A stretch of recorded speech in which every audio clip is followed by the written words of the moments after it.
Bienvenue au programme d'information de Magnificat TV consacré à l'actualité de l'Église. Aujourd'hui, mercredi 13 janvier 2021, voici nos titres.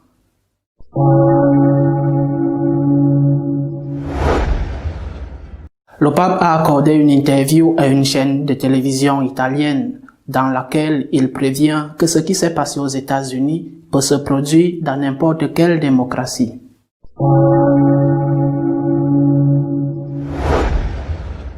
Les évêques catholiques des États-Unis ont condamné l'agression du Congrès de ce pays par les partisans radicaux de Donald Trump.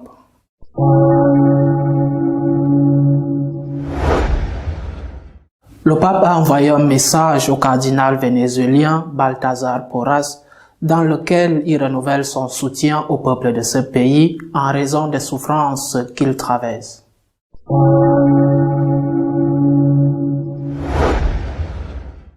Le Vatican a une fois de plus rejeté le caractère surnaturel des apparitions qui ont conduit à l'invocation de Notre-Dame de tous les peuples.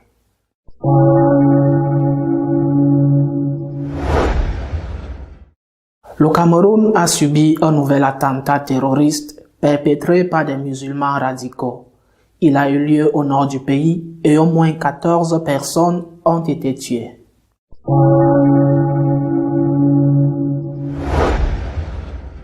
Le Saint-Père a averti que ce qui s'est passé aux États-Unis pourrait se produire dans d'autres pays et a déclaré qu'il sera vacciné cette semaine. Dans une interview à la télévision italienne, le pape a commenté l'attaque contre le Congrès américain. Pour comprendre et ne pas répéter, a-t-il dit, nous devons tirer les leçons de l'histoire. Ce qui s'est passé au Congrès américain l'a surpris, bien que, selon le pontife, aucune société en son sein ne puisse se considérer comme immunisée contre les pulsions subversives qui la traversent. Cela m'a surpris parce que c'est un peuple tellement discipliné dans une démocratie, a déclaré le pape. Cependant, a-t-il ajouté, dans les réalités les plus mûres, il y a toujours quelque chose qui ne fonctionne pas. Il y a toujours des gens qui prennent un chemin contre la communauté, contre la démocratie, contre le bien commun. La violence est certainement condamnée. Ce mouvement doit être condamné de cette façon, indépendamment des personnes. Personne ne peut se vanter de ne pas avoir eu un seul jour, un seul cas de violence, a-t-il dit. Au cours de l'interview, Francisco a également parlé du choix éthique de se faire vacciner contre le coronavirus, dans l'espoir que chacun le fasse par respect pour la vie et la santé des autres. Le pape a également annoncé qu'il sera lui-même vacciné cette semaine.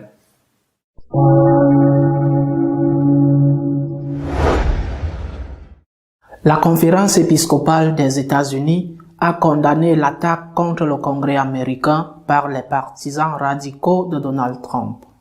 La conférence épiscopale des États-Unis et de nombreux évêques ont appelé à l'harmonie et à la condamnation des actes violents lors de la session de ratification des votes du collège électoral au Congrès. Les évêques catholiques ont fermement condamné l'occupation du Capitole, alors que la certification des résultats de l'élection présidentielle était débattue, ce qui a entraîné l'évacuation des législateurs et la mort de plusieurs manifestants et d'un policier. Je me joins aux personnes de bonne volonté pour condamner la violence au Capitole. Ce n'est pas ce que nous sommes, nous les Américains. Je prie pour les membres du Congrès, le personnel du Capitole, la police et tous ceux qui travaillent à rétablir l'ordre, a déclaré l'archevêque de Los Angeles et président de la conférence épiscopale José Gómez. L'archevêque de San Francisco, Monseigneur Cordileone, a déclaré qu'attaquer le Capitole américain pour exprimer des craintes que la démocratie ait été niée est une erreur et aussi contre-productif. Les doutes sur la tenue d'élections libres et équitables ne peuvent être levés par la violence contre les institutions démocratiques.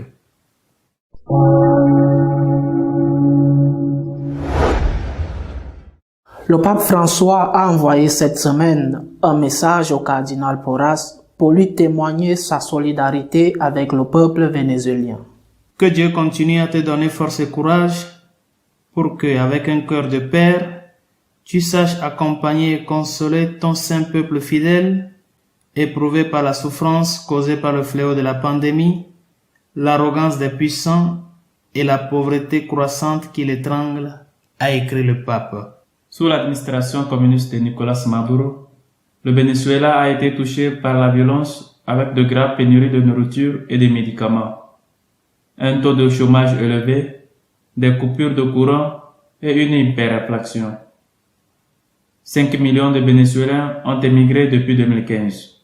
Environ 96% des ménages au Venezuela vivent dans la pauvreté, selon des études publiées en 2019. Depuis mars, le Venezuela a enregistré plus de 115 000 cas de coronavirus. Avec une économie paralysée et un PIB désormais inférieur à zéro, les personnes les plus touchées sont les plus pauvres. Elles n'ont rien à manger, aucune chance de mener une vie digne.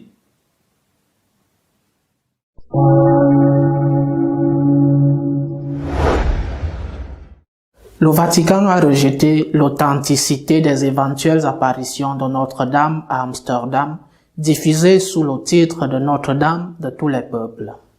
Dans une déclaration du 30 décembre, l'évêque Hendricks de Haarlem-Amsterdam rappelle que la Congrégation pour la doctrine de la foi a demandé de ne pas promouvoir les prétendues apparitions et révélations associées au titre de Dame de tous les peuples. Pour Monseigneur Hendricks, si le titre de Dame de tous les peuples est acceptable, la reconnaissance de ce titre ne peut être comprise comme une reconnaissance de la surnaturalité de certains phénomènes dont il semble être l'origine. En ce sens, la doctrine de la foi a réaffirmé la validité du jugement négatif sur le caractère surnaturel des prétendues apparitions et révélations Aida Pierdenam, rendues par Saint Paul VI en 1974. Ainsi, la reconnaissance des apparitions faites en 2002 par l'évêque Joseph Marianus Pont de l'époque est supprimée. Mais en même temps, la dévotion à Marie en tant que Dame de tous les peuples est permise, ainsi que son titre, son image et sa prière.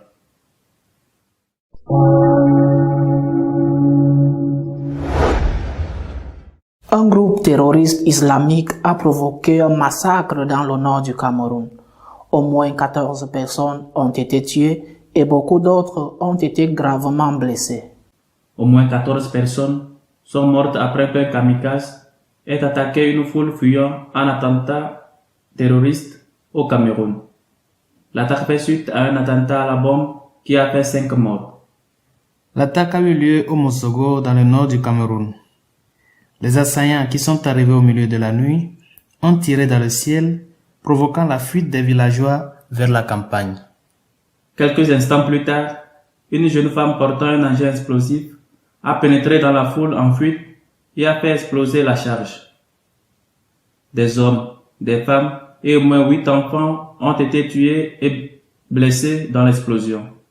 Les attaques de Boko Haram et d'autres groupes terroristes au Nigeria, en Afrique centrale et au Cameroun sont en cours. Plus de 35 000 personnes ont été tuées et 2 millions ont été contraintes de quitter leur foyer.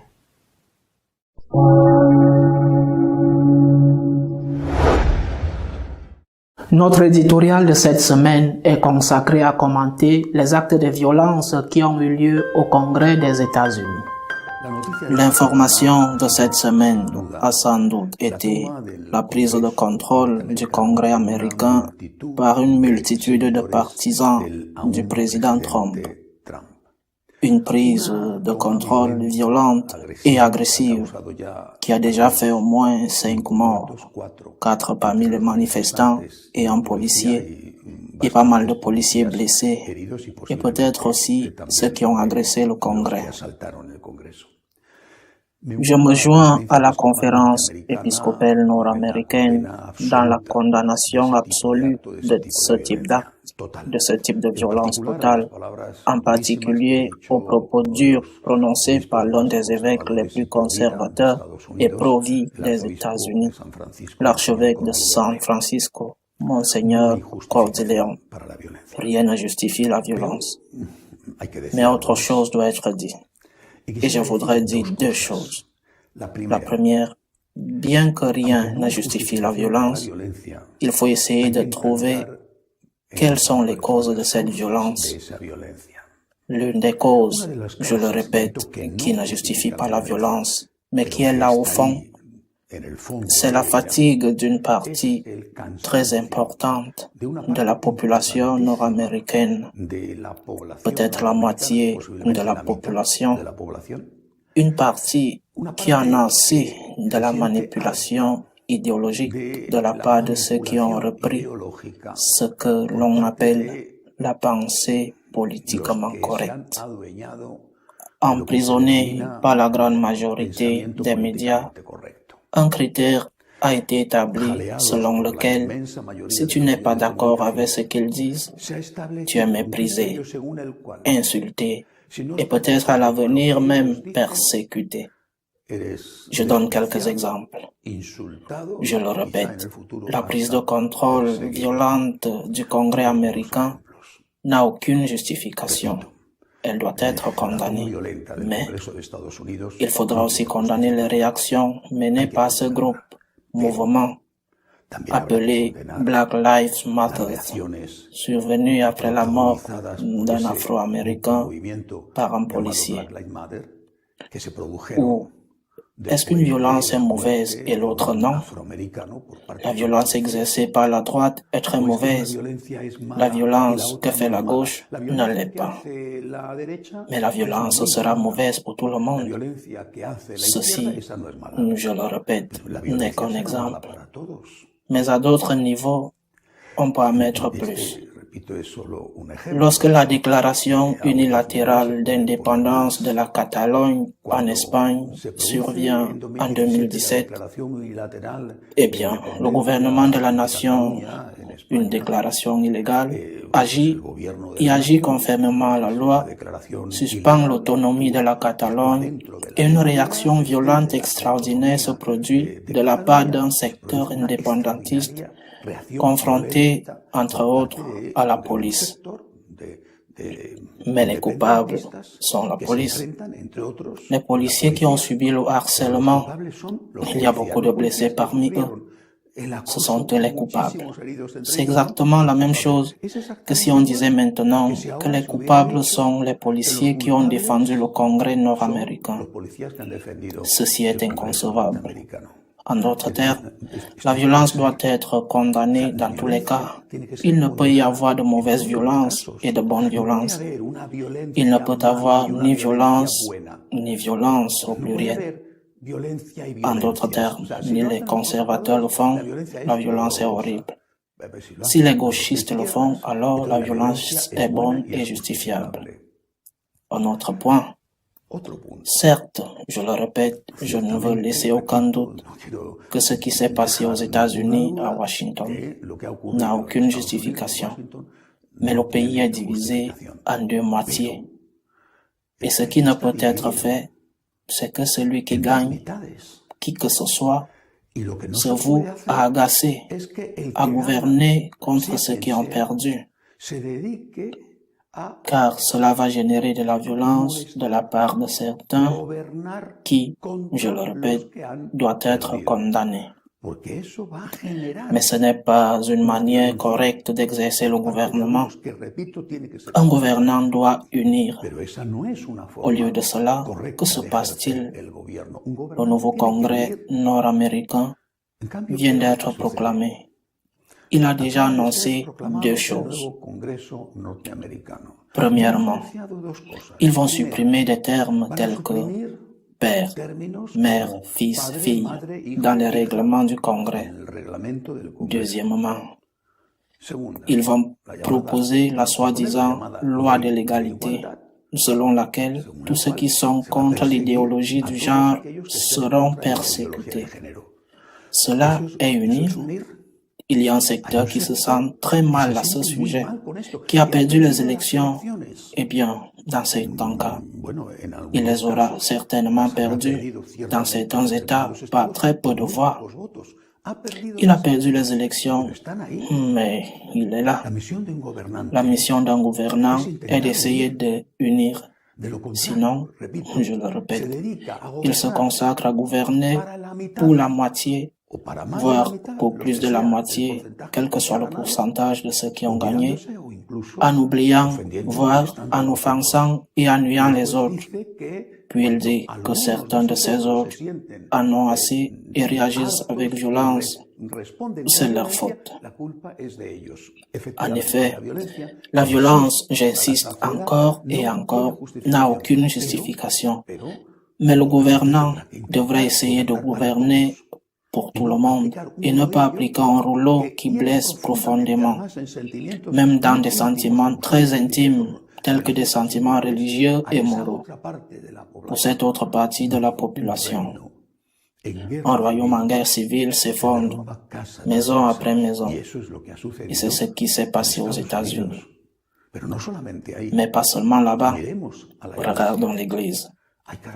Il y a de plus en plus de violence à l'intérieur de l'Église, des insultes injustifiables contre le Saint-Père, des insultes injustifiables, je le répète, mais il faut gouverner pour tout le monde. Quand notre Seigneur a dit au revoir, Saint Jean le dit dans son évangile, dans ce long discours à la fin de la dernière scène, avant de partir pour le jardin des Oliviers, Jésus fait une prière au Père, un discours sous forme de prière.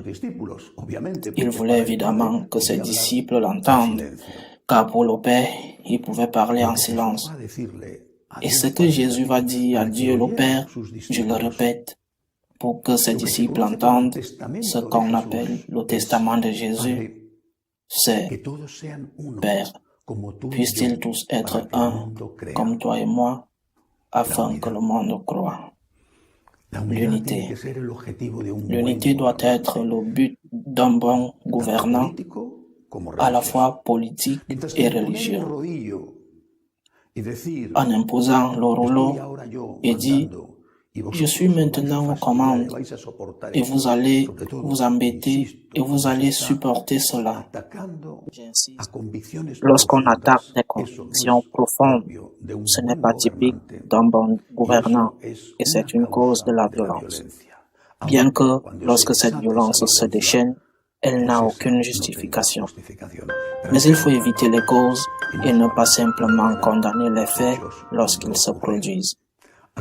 À la semaine prochaine, si Dieu le veut.